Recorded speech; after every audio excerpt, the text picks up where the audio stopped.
خواتین و حضرات، آج کے دور میں جب خیالات اور نظریات کے ٹکراؤ کا بہت شور ہے، بہت معنی خیز کچھ آوازیں اکثر اٹھتی ہیں، اور یہ آوازیں اس شور کو کم کرنے میں کافی کارگر ثابت ہوتی آئی ہیں۔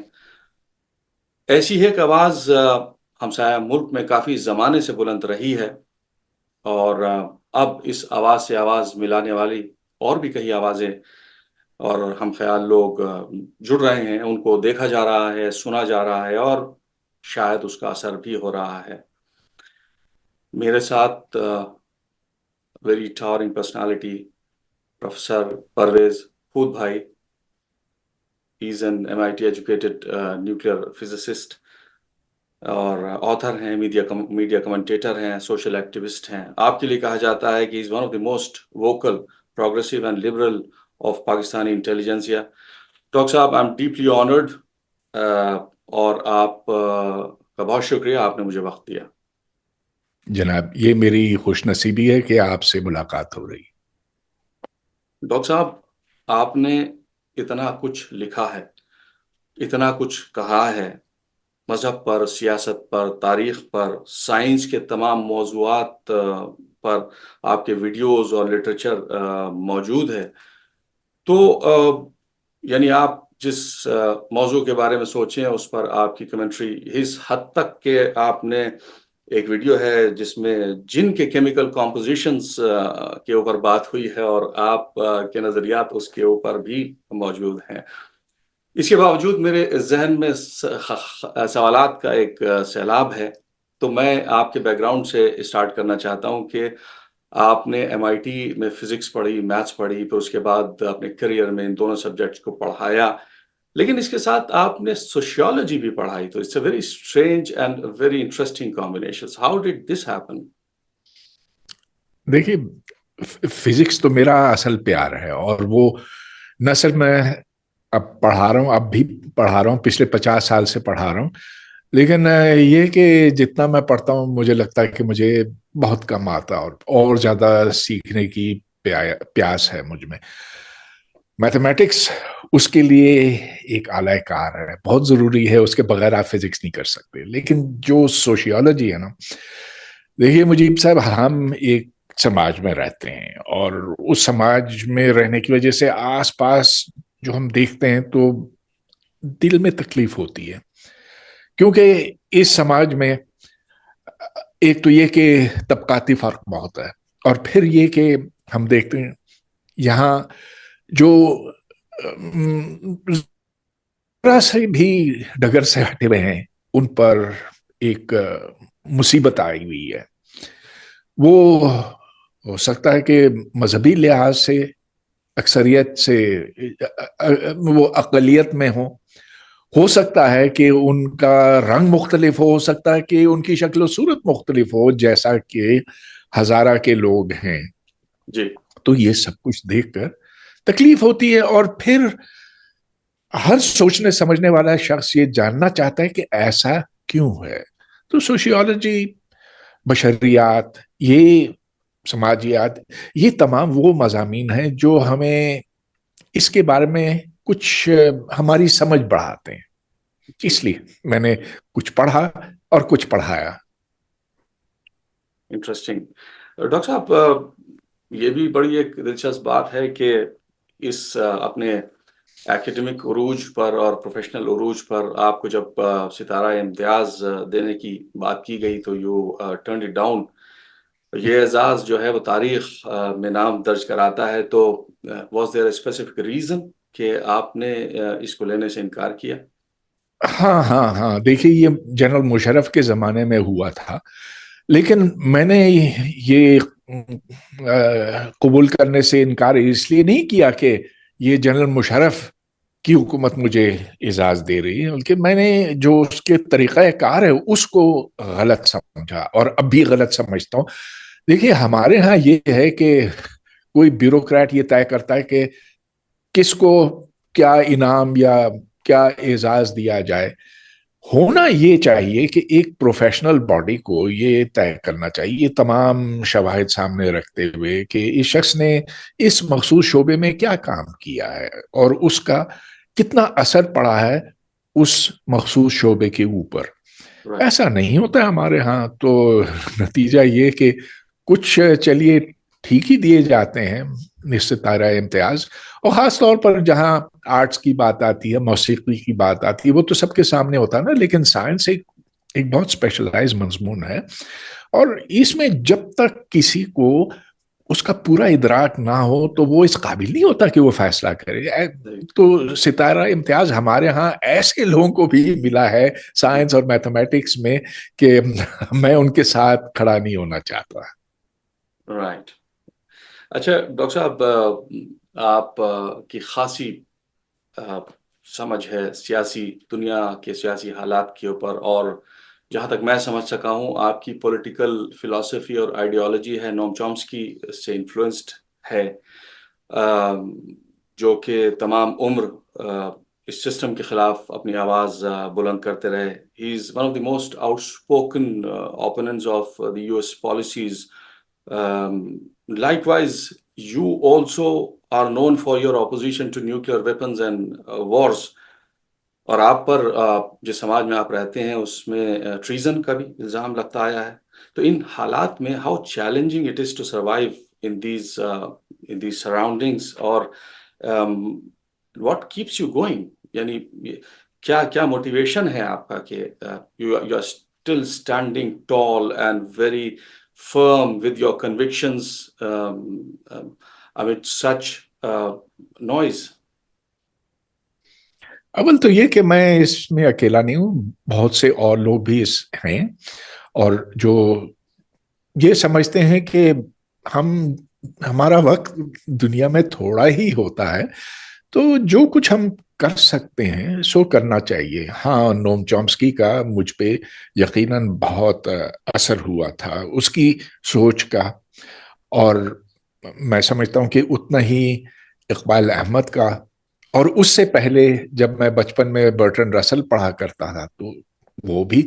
تو دیکھیے، ایک شخص کے اوپر اوروں کی فکر ضرور اثر انداز ہوتی ہے، اور پھر ہم جو اپنی آنکھوں سے آس پاس دیکھتے ہیں، جو اپنے کانوں سے سنتے ہیں، تو اس سے پھر ایک مخصوص ذہن بنتا ہے۔ True.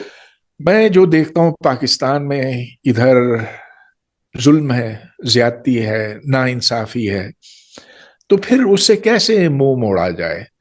آپ یہاں دیکھیں کہ جو ہم نے احمدیوں کے ساتھ کیا ہے، ہندوؤں کے ساتھ کیا ہے، ہزارہ شیعہ کے ساتھ کیا ہے، بس ان کی شکل کیونکہ تھوڑی سی مختلف ہے تو ان کا قتل عام ہوا ہے، جی اور بہت سارے مظلوم لوگ ہیں۔ پھر ہم یہ دیکھتے ہیں کہ جو یہاں کسی اوپر والی پوزیشن میں چڑھ جاتا ہے تو وہ اپنے آپ کو بادشاہ سمجھتا ہے، خواہ وہ پروفیسر ہو، خواہ وہ ڈین ہو، یا وائس چانسلر ہو، یا کوئی منسٹر ہو۔ تو یہ تمام چیزیں جو ہے نا کھلتی ہیں۔ جو ذی شعور لوگ ہیں، جو دنیا کا ادراک رکھتے ہیں، وہ کہتے ہیں کہ ایسا نہیں ہونا چاہیے۔ تو خیر، میں کوشش کرتا ہوں کہ خیالات کا اظہار کروں، اور چلیے کسی حد تک شاید کہیں کہیں اس کا اثر پڑا ہو، لیکن میں اس چیز کو بدل تو نہیں سکا۔ یہ سماج ویسا ہی ہے جیسا کہ 50 سال پہلے تھا یا اس سے پہلے تھا۔ ایگزیکٹلی اگر فرق آیا ہے تو وہ بدتری کی طرف آیا ہے۔ ایگزیکٹلی ڈاکٹر صاحب، تو یہی میرا سوال تھا کہ یعنی یہ پیسمزم ذہنوں میں ہے کیونکہ تاریخ اس بات کی گواہ ہے کہ ماضی میں بھی بہت سمجھدار لوگوں نے اپنی آوازیں بلند کی ہیں، لیکن بہت سبسٹینشل فرق میرے خیال سے سماج کے اوپر وہ ڈال نہیں پائے ہیں یٹ۔ ایک کہتے ہیں کہ وہ اپنے حصے کی شمع جو ہے وہ جلائے رکھنا ضروری ہے۔ تو I believe کہ you are following the same، اور آپ یعنی you are standing very tall in such people۔ تو ڈاکٹر صاحب، آپ نے کتاب لکھی ہے اسلام اینڈ سائنس، اور جتنے لیکچرز میں نے آپ کے سنے ہیں تو اس سے بھی مجھے یہ اندازہ لگتا ہے کہ اسلام کا سائنس سے کوئی تضاد نہیں ہے۔ اور انٹرسٹنگلی جہاں تک مجھے سمجھ میں آیا آپ کے 2-3 بہت امپورٹنٹ لیکچرز سن کے، کہ جو معتزلہ اور اشعری کانفلکٹ ہوا ہے پاسٹ میں، so that was primarily the cause of the end of scientific and philosophical approach towards understanding Islam. تو سوال یہ ہے ڈاکٹر صاحب کہ مسلمانوں کی تو ایک جو مین سورس آف انفارمیشن ہے، جو ڈیوائن کتاب ہے قرآن، وہ سائنٹیفک ٹیمپرامنٹ کو نگیٹ نہیں کرتی ہے. تو پھر یہ جو man made schools of thoughts ہیں، تو یہ اس کتاب کے اوپر یا اس کی ٹیچنگس کے اوپر کیوں اتنے غالب آ گئے کہ اس دین سے، اس مذہب سے ریشنالٹی کو ختم کر دیا؟ دیکھیے، جب ہم کہتے ہیں نا کہ اسلامی فکر سائنس کے مخالف نہیں ہے، تو پھر یہ پوچھنا ہوگا کہ کس کا اسلام؟ جو 1.6 ارب مسلمان ہیں، وہ سب ایک خیال کے تو نہیں ہیں. اور میں یہ کہوں گا کہ جو اکثریت ہے مسلمانوں کی آج، وہ سائنس سے ڈرتے ہیں. سائنس سے کی بنائی ہوئی اشیاء تو بہت شوق سے استعمال کرتے ہیں، ٹیکنالوجی سے انہیں کوئی بیر نہیں، لیکن جب سائنسی فکر، سائنسی سوچ کی بات آتی تو وہ گھبرا جاتے ہیں. اب آپ دیکھ لیجئے، یہ صرف پاکستان اور انڈیا کی بات نہیں ہے. گزشتہ 700-800 سال سے مسلمانوں نے کوئی سائنس میں قابل قدر کام نہیں کیا ہے. کوئی ایجاد نہیں ہے، کوئی نئی تھیوری نہیں، کوئی مشین نہیں، کوئی ادویات نہیں. جو انٹرنیٹ ہے، یا اس سے پہلے ٹرانزسٹر ہے، یا بجلی ہے، کہاں کہاں جس چیز کو ہم دیکھیں تو یہ اوروں کی ایجاد ہے. اور میں سمجھتا ہوں کہ بنیادی طور پر اس کی وجہ یہ نہیں ہے کہ اس کے اوپر کم وسائل صرف کیے گئے. اصل بات فکری رکاوٹ ہے. اچھا، ہم اس کی طرف آتے ہیں، چلیے ماضی کو ہم دیکھتے ہیں. تو یاد رہے کہ اسلام میں سائنس نہیں تھی رسول اللہ کے انتقال کے 150 سال بعد تک. یہ اسلامی تہذیب میں اس وقت داخل ہوئی جب یونان کے قدیم خزانے، جو اس زمانے کی لکھی ہوئی کتابیں تھیں جس کو علوم الاوائل کہتے ہیں، ان سے مسلمانوں کا ٹاکرا ہوا. وہ بڑے متجسس تھے اس وقت. وہ کہتے تھے آہا، یہ کیا چیز ہے، یہ تو ہم نے پہلے کبھی دیکھی نہیں. اس کے اندر ایک جان ہے. اور ایک قبائلی معاشرے کے لیے یہ تو حیرت انگیز چیز تھی. تو اس کو پھر جب روشن خیال خلیفوں نے اپنایا، تب ہی سائنس داخل ہو سکی اسلامی تہذیب میں. مگر سب مسلمان اس پہ اتفاق نہیں کرتے، سب اس پہ خوش نہیں ہیں. دیکھیے، علامہ اقبال، ان کو ہم بہت عظیم مفکر سمجھتے ہیں، لیکن انہیں بڑا اعتراض ہے معتزلہ پہ اور یونانی سوچ پہ. وہ کہتے ہیں ہاں ٹھیک ہے، اس کی وجہ سے مسلمانوں نے کچھ کر لیا، لیکن یہ ہمیں اپنے دین سے بھٹکاتا. اب علامہ اقبال یہ کہتے ہیں، آپ ذرا تصور کریں کہ دوسرے مسلمان جن کا علم بہت زیادہ کم ہے، وہ بھی سائنس کے مخالف ہیں. تو آج جو سائنس دشمنی آپ دیکھتے ہیں، دیکھیے سائنس کی بنائی ہوئی اشیاء سے کسی کو کوئی دشمنی نہیں. ہم سب موبائل استعمال کرتے ہیں، انٹرنیٹ استعمال کرتے ہیں، کیمرہ وغیرہ. لیکن جب بات آتی نا سائنسی طریقہ کار کی، تب پھر سوچ کی مسئلہ ہے پڑ ڈاکٹر جاتا. صاحب، سائنٹیفک سوچ کی، میرے خیال سے that is missing from this community. تو ڈاکٹر صاحب، آپ نے کہا کہ مطلب 150 سال کے بعد، 150 سال تک تو تقریباً وہ جو ان کے ایکسپیڈیشنز تھے یا ان کی جو ایکسپینشن پالیسی تھی، شاید وہ چلتی رہی. اس کے بعد پھر جب یہ خلیفہ ہارون رشید اور مامون رشید کا جو دور آیا، تو اس وقت یا اندلوزین ایرا کے دوران، جن کا ڈھنڈورا ہم آج تک پیٹتے ہیں، وہ ابن سینا اور ایوروس اور یہ سب جو وہی نام ہیں جن کو لوٹ پھر کر کے ہم کوٹ کرتے ہیں کہ اسلام had a very scientific approach. تو یہ سوال میرا یہی ہے کہ جب ہماری جو کتاب ہے اس سے تضاد نہیں ہے تو یہ یعنی اسی دور سے کیوں نہیں سٹارٹ ہوا؟ مطلب why did it take so long and then it stopped eventually, اور پچھلے اندلوزین ایرا کے بعد ختم ہو گئی پھر؟ جی، یہ خاصا طویل عرصہ تھا، 9ویں سے لے کر 13ویں صدی تک. جی اس کے بعد جو امام غزالی کی سوچ حاوی ہو گئی اور وہ سائنس دشمنی کی تھی. اور میں آپ کو بتاؤں کہ کیوں.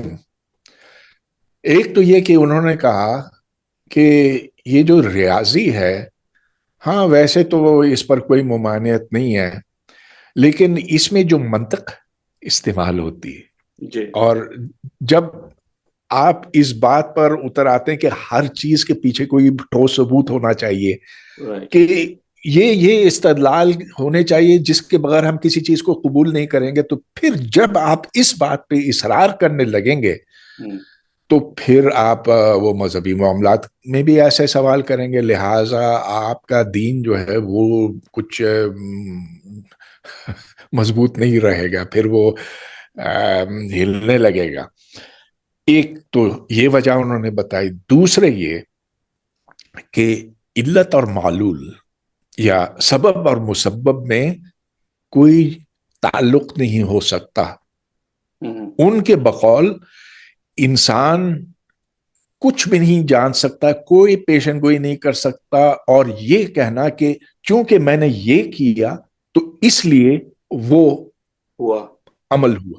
جی مثال، اب یہ ان کی کتاب میں درج ہے، تحفۃ الفلاسفہ، شاید میں صحیح نہیں نام سے تلفظ میرا اتنا اچھا نہیں ہے عربی کا، جو ابن رشد نے جی اسی بات کو پکڑا اور ان پر خاصی کڑی تنقید کی. 2-3 مثالیں ہیں اس میں سے. ایک تو یہ کہ امام غزالی یہ کہتے ہیں کہ یہ نہ سمجھو کہ اگر میں ماچس سے روئی کو، چلا رہا ہوں. ایک جلی ہوئی ماچس اس کے نزدیک لاؤں، روئی کے نزدیک، اور روئی کو آگ لگ جائے، کہ یہ میرے عمل سے ہوا ہے. نہیں، فرشتے یہ تو فرشتے آتے ہیں اور پھر کہ اب آپ کھانا کوئی کھائیں، پیشن گوئی نہیں کر کھانا سکتے. کھائیں اور وہ اس کی جو تشفی ہے وہ اس کھانے کی وجہ ہاں، سے نہیں ہے، فرشتے آ کر وہ جی تشفی کا ایک جو تاثر ہے وہ آپ کو پیش جی کرتے ہیں. جی جی. اور پھر یہ بھی کہا کہ ایک اگر تیر ہو جو اپنے ہدف کی طرف یوں جا رہا ہے تو آپ نہیں کہہ سکتے، آپ فقط انسان ہیں، آپ میں وہ صلاحیت ہی نہیں ہے. آپ یہ دعوے سے نہیں کہہ سکتے جا کر ہدف کو لگے گا. لگے گا. جتنا بھی نزدیک آ جائے، 1 سینٹی میٹر نزدیک بھی آ جائے، یا اس کا آدھا بھی، یا اس کا آدھا بھی، آپ پھر بھی نہیں کہہ سکتے، اس لیے کہ سب کچھ اللہ کے ہاتھوں میں. تو صحیح. اب دیکھیے، یہ جو امام غزالی کا کہنا تھا کہ ہم کوئی چیز نہیں جان سکتے، سائنس کی نفی ہے، ٹوٹل نفی ہے. کیونکہ سائنس کی بنیاد ہے پیشن گوئی. ہم کیسے جان سکتے ہیں کہ جو ہماری سائنسی تھیوری ہے درست ہے کہ غلط ہے؟ ایک ہی طریقہ ہے اس کا کہ اس سے آپ نتائج نکالیں، ان نتائج کا مقابلہ کریں اپنے مشاہدات کے ساتھ، اور دونوں میں اگر فرق آیا تو پھر آپ کو پتہ چلے گا کہ آپ کی تھیوری غلط ہے، سائنسی تھیوری غلط ہے. اور اگر ان میں مطابقت ہے تو آپ کہیں گے کہ ٹھیک ہے، اس کو پھر آزمایا جا سکتا ہے، پھر آزمایا جا سکتا ہے. وی نیور سے scientific theory is completely correct. ہم ہمیشہ اس میں کچھ گنجائش رکھتے ہیں بہتری کی. لیکن دیکھیے، یہی چیز ہے نا جو جب آپ یہ کہتے ہیں کہ ہم مستقبل کی پیشن گوئی نہیں کر سکتے. آپ کو یاد ہوگا یا شاید نہ یاد ہو، لیکن پاکستان میں ایک بڑی بحث چلی تھی کہ کیا یہاں موسم کی پیشن گوئی ہمیں کرنی چاہیے، اچھا. اور میٹرولوجیکل ڈپارٹمنٹ کو یہاں مولوی صاحبان نے حرام قرار دیا تھا کہ بارش اور برف اور موسم یہ اللہ کے ہاتھوں میں، آپ نہیں بتا سکتے. اب تو چلیے ویدر رپورٹس ہر روز ہی آتی ہیں. جی ویری انٹرسٹنگ. یہ امام غزالی سے متعلق جو آپ نے یہ تیر اور ہدف والا جو اگزامپل دیا ہے، اس پر میں اپنے آخری سوال میں تھوڑا سا کوریلیٹ کروں گا اس کو پوچھنے کے لیے. اچھا ڈاکٹر صاحب، تو آپ نے ابھی ایک چھوٹا سا یہی دیا کہ آپ یہ کہتے ہیں کہ what is true Islam is yet to be discovered and it is different for different people because there is no pope to set the doctrine in Islam. تو یہ بھی آپ کہتے ہیں کہ there is a democratic permission in the religion to interpret the religion the way you want, اور ایسے ابھی آپ نے کہا کہ 1.6 بلین دماغ ہیں جو اس کو اپنے طریقے سے انٹرپریٹ کرتے ہیں. تو ایک سوال ذہن میں یہ آتا ہے کہ ہمیں یہ بتایا جاتا ہے کہ جو ہمارا مین سورس آف انفارمیشن ہے، دا بک، دا ڈیوائن بک، اس کے تحفظ کی ذمہ داری جو ہے وہ کریٹر نے خود لی ہے. تو اب یہ تحفظ جو ہے، ہاؤ دس تحفظ از ڈیفائنڈ، یعنی اس کے زیر و زبر میں ترمیم نہ ہونے کا تحفظ ہے یا اس کے سینٹرل تھیم کے تحفظ کی ذمہ داری ہے؟ کیونکہ اسی انڈرسٹینڈنگ کے چلتے غالباً اتنے فرقے جو ہیں وہ وجود میں آئے ہیں. So what do you think کہ مطلب it is more important to protect the زیر و زبر، یا اس کا جو تھیم ہے، جو اس کا میسج ہے، that is more important to be preserved and to be conveyed to the generations they are to follow? یہ جو تعویل اور تشریح کے مسائل ہیں بڑے گمبھیر ہیں، اور اگر اس وقت کہتے ہیں کہ 72 فرقے ہیں تو 74 بھی ہو سکتے ہیں، اگلے سال 76 بھی ہو سکتے ہیں. یہ اس میں کوئی حد نہیں، کیونکہ دیکھیے یہ ہر ایک کے اوپر جو جس طرح سے اس کو پڑھنا چاہے پڑھ سکتا ہے. اب عیسائیت میں پوپ ہے، کم از کم کیتھولسزم میں پوپ ہے جو اتھارٹی ہے، اس کے نیچے بشپس ہیں، پھر آرچ بشپ ہیں، پھر بشپ ہیں جو ہیں. ہمارے ہاں یہ چیز نہیں ہے نا. یہاں رسول نے کبھی یہ نہیں کہا تھا کہ اس کو انٹرپریٹ کرنے والے فلاں فلاں لوگ ہوں گے. علماء کا تو کوئی اس وقت تصور بھی نہیں تھا. جی. لہٰذا یہ انفرادی طور پر آپ اس کی تشریح کر سکتے ہیں. اب دیکھیے سائنس، ہم کیونکہ سائنس کی بات کر رہے ہیں تو میں سمجھتا ہوں کہ اس میں سر سید احمد خان کا بہت بڑا کردار تھا. 150 سال پہلے، 200 سال پہلے جب انہوں نے اس مسئلے کے اوپر غور کیا کہ ایک طرف تو یہ کلام الہی ہے تو دوسری طرف میں سائنس کو بھی مانتا ہوں، تو انہوں نے کہا کہ اس کا ایک مخصوص طریقہ ہونا چاہیے. ہمیں قرآن میں جو لکھا ہے اس کو، اس میں اس کے ہر لفظ کو ٹٹولنا ہوگا، اس کے ہر لفظ کو یہ دیکھنا ہوگا کہ کس زمانے میں اس کا کیا مطلب تھا.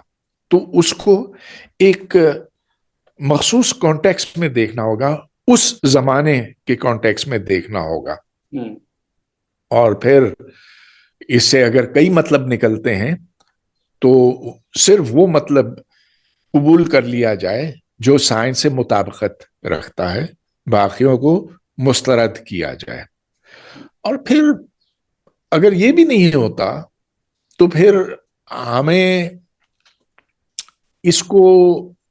ہمیں یہ سمجھنا چاہیے کہ جو بات قرآن میں بتائی گئی ہے وہ اس زمانے کے لوگوں کے لیے تھی جو سائنس سے آشنا نہیں تھے، جو جدید زمانے کو نہیں جانتے تھے. لہٰذا ہمیں اس کو تمثیلی سمجھنا ہوگا.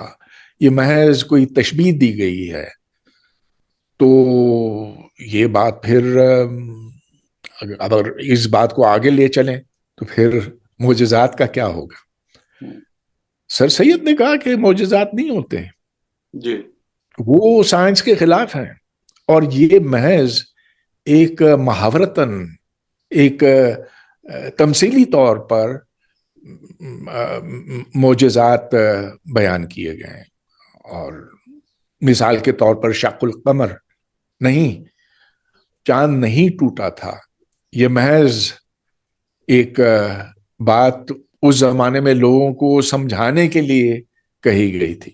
بہرحال یہ بات شاید سب نہ مانے، لیکن یہ ان کا موقف تھا. تو بہرحال یہ جو مسئلے بنتے ہیں کہ قرآن کو کس طرح سے سمجھا جائے،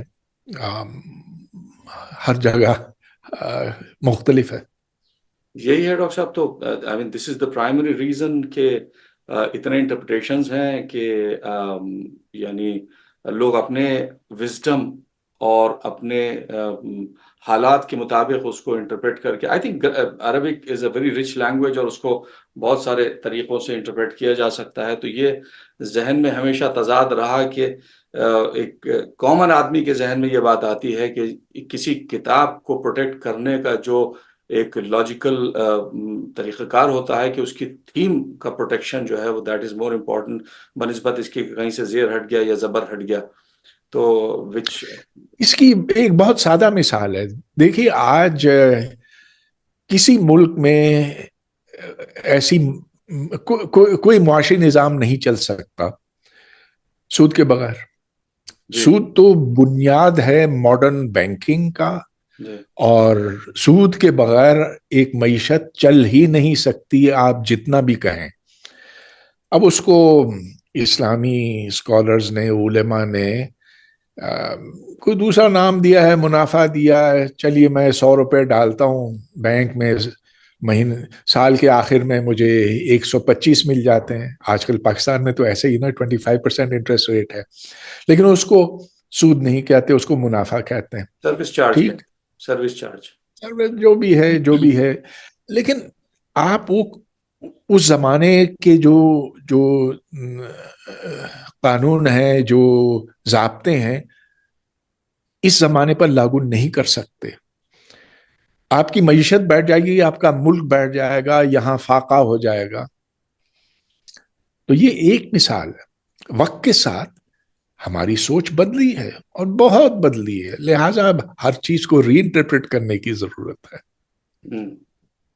نہیں، ری انٹرپریٹیشنز ہو رہے ہیں ڈاکٹر صاحب. آپ بہت interestingly there are some young minds اور بہت سائنٹیفک انٹرپریٹیشنز وہ دے رہے ہیں. میں دیکھتا ہوں جو کہ آج کے دور کے جنریشن کے ینگسٹرز کو اپیل کرتے ہیں. کافی اس میں بھی کام ہو رہا ہے. تو خیر ڈاکٹر صاحب، میں ایک سیاسی سوال آپ سے پوچھنا چاہتا ہوں کہ ہم نے پاکستان کی تاریخ میں فیض، احمد فیض، حبیب جالب اور اقبال بانو، یا آپ کنٹمپرری ایرا میں انور مقصود صاحب کی شکل میں لٹریری ڈسینٹ دیکھا ہے سسٹم کے خلاف. اس موجودہ دور میں جو انٹیلیجنسیا ہے، آپ ہیں، پروفیسر اشتیاق صاحب ہیں، عائشہ جلال ہیں جنہوں نے کتاب لکھی ہے، وہ جس طریقے سے کھڑی ہوئی ہے وہ بہت انکریجنگ ہے. لیکن ایز این انڈین، عائشہ صدیقہ کو نہ بھولیں، عائشہ وہ تو زیادہ صدیقہ، کھل کر جی وہ زیادہ کھل کر بولتی ہیں. رائٹ، میں نے مس کر دیا وہ. لیکن ڈاکٹر صاحب، جی. میں ایز این انڈین مجھے ایسا لگتا ہے کہ اٹس بٹ ٹو لیٹ. 4 جنگیں، پنجاب اور کشمیر کے مس ایڈونچرز، لاکھوں ہلاکتیں، اینڈ ناؤ دس ریئلائزیشن کہ بھائی ہمارے جو پولیٹیکل اور ہسٹوریکل بلنڈرز ہوئے ہیں، it's time to own them. And again it's very encouraging کہ جو شخصیات تاریخ کی ٹچ می ناٹ فگرز تھے، ان پر بھی سوال پیدا کیے جا رہے ہیں کہ they were not infallible, they were prone to making mistakes and they have made mistakes. اشتیاق صاحب کی کتاب بھی ہے جناح سکسیسز اینڈ فیلیورز، بہت کمپریہنسو کمنٹری اس کے اوپر ہے. تو ڈاکٹر صاحب اگین وہی کہ اس اویکننگ کا جو ہے وہ آپ سماج پر کچھ اثر دیکھتے ہیں؟ یعنی جتنا گند ہے آس پاس میں، یا ہمارے ملکوں کے آنے والے وقت میں رشتوں پر کوئی اثر دیکھتے ہیں؟ Are you optimistic about it? دیکھیے اس کا اثر فوری طور پہ تو نہیں ہوتا.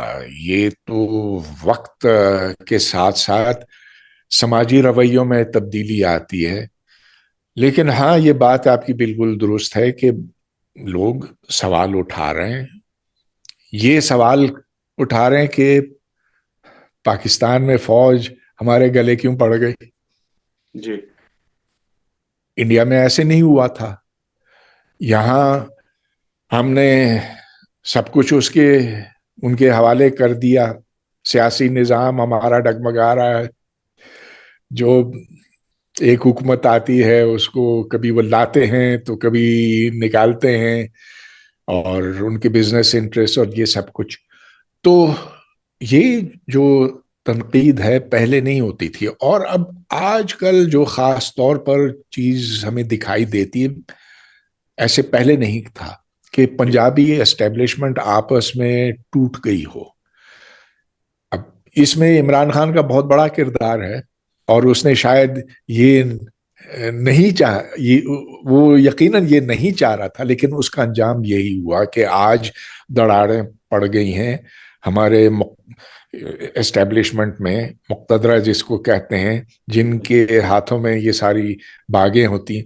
تو ایک طرف وہ لوگ ہیں جو کہتے ہیں کہ اس پرانے نظام کو چلنے دو, تو دوسرے کہتے ہیں کہ نہیں, عمران خان کو واپس لاؤ. اب عمران خان آئے گا تو ویسے ہی ہوگا جیسا کہ پہلے ہم نے دیکھا تھا, کوئی خاص نہیں فرق پڑے گا. لیکن this is for the first time that the establishment has been broken from inside. اور باوجود اس کے کہ وہ جیل میں ہے وہ نکلے گا. اچھا, تو تاریخ پر جو ہم نے نظر دہرائی ہے اس کا بڑا گہرا اثر ہوگا.